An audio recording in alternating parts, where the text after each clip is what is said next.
She was the youngest self-made female billionaire on the planet. $4.5 billion, on paper, all hers.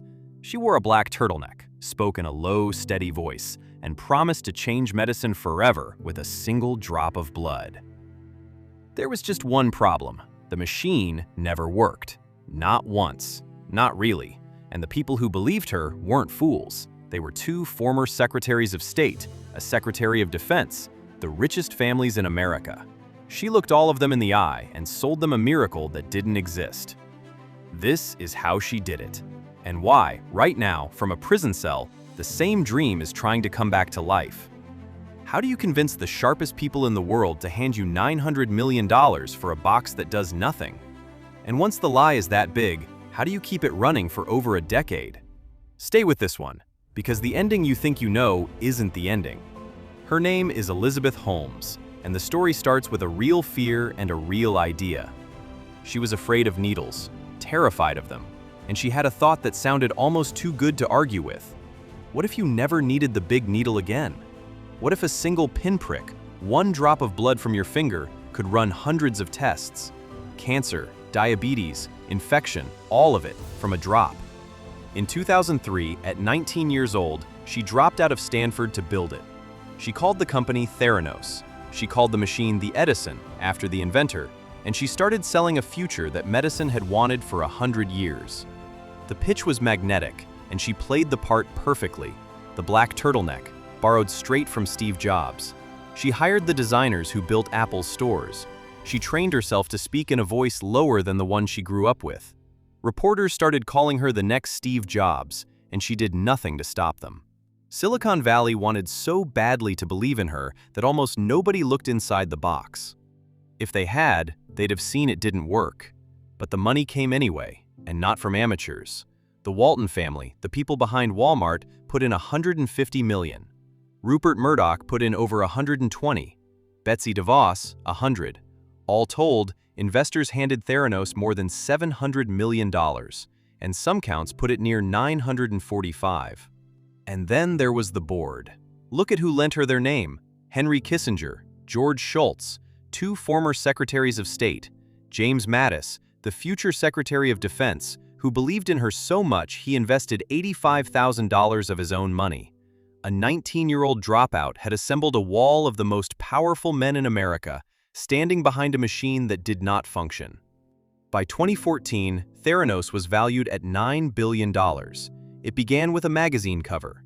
A respected business journalist put Holmes on the front of Fortune and told the world a genius had arrived. That one story lit the fuse. Forbes followed, then Time's most influential list. Forbes named her the youngest self-made female billionaire in the world, her personal stake worth $4.5 billion.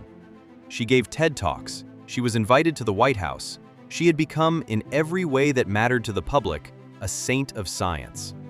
Years later, the journalist who wrote that first cover story would publicly take it back and apologize for helping build the myth. And a myth was exactly what it was, held together by secrecy. Inside Theranos, engineers were kept in separate teams and forbidden to talk to each other, so almost no one could see the whole machine. Employees signed sweeping agreements. Visitors were watched. The fewer people who could connect the pieces, the longer the story could hold. From the outside, it looked like a rocket ship. From the inside, it was a set of locked rooms. And the dream was about to touch real people. Theranos struck a deal to put its blood tests inside Walgreens stores, and another with Safeway, which quietly spent around $350 million building clinics for a machine it never got to see work. They opened wellness centers, first in Palo Alto, then across Arizona. Walk in, one finger prick, walk out with answers. And people came. In Arizona alone, over 3 years, Theranos sold roughly 1.5 million blood tests to more than 175,000 people. Ordinary families, trusting their health and sometimes their lives to it. That was the moment the lie stopped being about money, because now, real patients were getting real results from a machine that had never earned anyone's trust. Here's what was actually happening inside. The Edison couldn't do what she promised. A single drop of blood is tiny, and running hundreds of accurate tests from it was, and still is, beyond the science. So behind the curtain, Theranos cheated. For many tests, they secretly diluted the samples and ran them on modified commercial machines built by other companies. The revolutionary device was often a prop. The real work was done by the very machines Theranos claimed to have made obsolete. And the results that went out to patients were, in many cases, wrong. According to later evidence and lawsuits, people were told they might be losing a pregnancy when they weren't, told they might have cancer when they didn't. The company would eventually be barred by regulators from running a lab at all. And the lies weren't only about the science. Holmes told investors the Edison had been carried into war, that her devices were being used on medevac helicopters and battlefields in Afghanistan, saving American soldiers. It was a powerful story, and it moved money. It was also false. The device never reached a battlefield. General Mattis, sitting on her own board, later testified it was never deployed anywhere near the military. She had put soldiers into a sales pitch for a machine that couldn't pass its own quality checks. Running the operation alongside Holmes was a man named Sunny Balwani, her second in command and, secretly, for years, her boyfriend, nearly 20 years older. Former employees described a climate of fear, of surveillance, of people pushed out the moment they asked the wrong question. But two of them didn't stay quiet. A young lab worker named Erica Chung saw the failed quality control tests and couldn't unsee them. And a young scientist named Tyler Schultz saw the same thing. Tyler had a problem the others didn't. His own grandfather, George Shultz, the former Secretary of State, was on the Theranos board. When Tyler tried to warn his grandfather that the company was a fraud, the old man sided with Holmes, his own grandson, against a young CEO, and he chose her. That is how completely she had them. The whistleblowers took what they knew to a reporter at the Wall Street Journal named John Carreyrou. In October 2015, Carreyrou published, "The machine didn't work. The tests were run on other companies' equipment. The miracle was a mirage."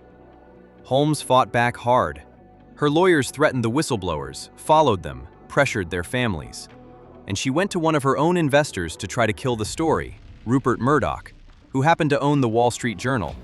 She asked him to make it disappear. He'd put in over $100 million. He had every reason to protect it, and he refused. He let his own reporters run the story that would destroy his own investment. After that, it came apart fast. Regulators found the labs were a danger to patients and banned Holmes from the industry. Walgreens pulled out and sued, and later paid its own customers $44 million to settle.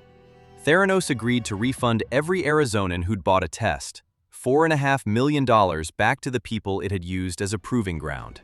Forbes revised her net worth from $4.5 billion to zero. By 2018, Theranos was dissolved, gone. Then the reckoning came for Elizabeth Holmes herself.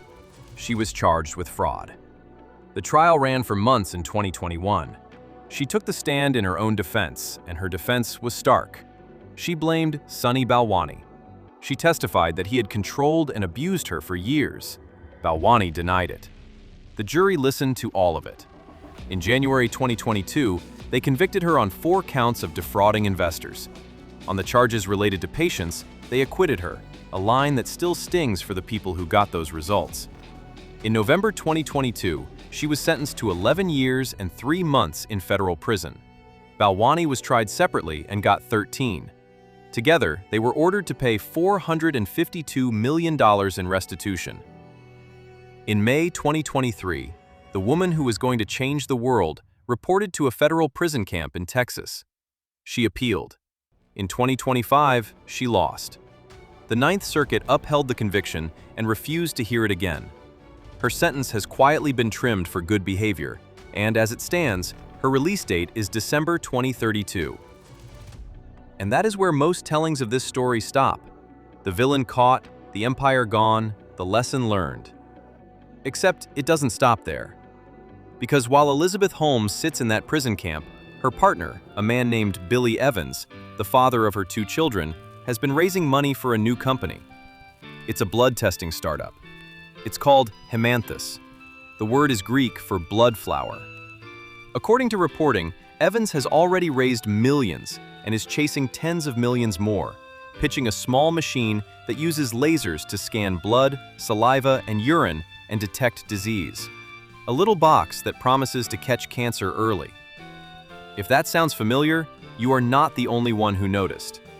The company insists Holmes has zero involvement. Other reports say she is advising Evans from behind bars. Their pitch to investors reportedly includes a line about how they have learned from her company's mistakes. So here is where we actually are. The founder is in prison until 2032 for a blood testing fraud. And the same household, the same idea, the same promise of disease caught in a single drop is quietly raising money again from a new set of investors, some of whom surely know exactly whose story they are stepping into. Elizabeth Holmes built a $9 billion empire on a machine that never worked, on the names of the most powerful men in America, on the trust of patients who deserved better. The empire is gone. She is behind bars. But the dream that fooled everyone, the beautiful, impossible idea of blood from a single drop, apparently didn't go to prison with her. It just changed its name. The trial records, John Carreyrou's reporting, and the coverage of the new company are all linked in the description if you want to see how deep this goes. Tap like if this made you look twice at the next genius promising to change the world. And subscribe, because there is always another empire built on nothing, right up until the moment it collapses.